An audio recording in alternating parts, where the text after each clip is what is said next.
এখানে আমি লাল পাড়ের শাড়ি পরে রেডি হয়ে গিয়েছি, যাব দুর্গা মায়ের মন্দিরে। আজকে হচ্ছে নবমী, তার জন্য সবাইকে জানাই শুভ নবমীর শুভেচ্ছা ও ভালোবাসা। আজকে নেব আমি অঞ্জলি, তার জন্য প্রতি বছরের মতো বুকটা সাজিয়ে নিলাম।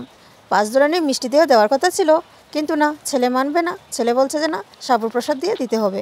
তার জন্য দুজনের কথাই থাকলো, মিষ্টিও দিয়ে দিলাম, তারপর বুকটাও সাজিয়ে দিলাম 5 ধরনের ফল দিয়ে। এবার চলে যাব, এই যে বেরিয়ে পড়লাম, মেয়ে দিচ্ছে ভিডিও করে। মন্দিরেও চলে এসেছি, বুকটা দিয়ে দিয়েছি, দিয়ে বসে রয়েছি।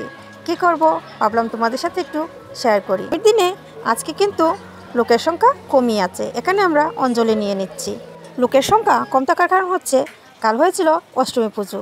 অষ্টমী পুজোতে অনেকেই ভোগ দিয়ে দিয়েছে, তার জন্য আজকে কমই হয়েছে। অঞ্জলি শুরু হয়ে গিয়েছে, তারপর আমরা নবমীর অঞ্জলি নিয়ে নিচ্ছি বন্ধুরা। আমাদের অঞ্জলি নেওয়া কমপ্লিট, এখন ছেলেরা নেবেন। ওনারা অঞ্জলি নিয়ে নিলে তারপর খেতে বসবো। তাও আজকে খাবো কলা পাতায় খিচুড়ি। আমার মতো কে কে খিচুড়ির পাগল, সবাই একটু কমেন্টে জানাবেন। এই যে ফাইনালি বসে পড়েছি, তাও আবার রাস্তায় বসেছি কলা পাতায়। কে কে খাবে চলে আসো, আমার তরফ থেকে সবার জন্য নিমন্ত্রণ রইল।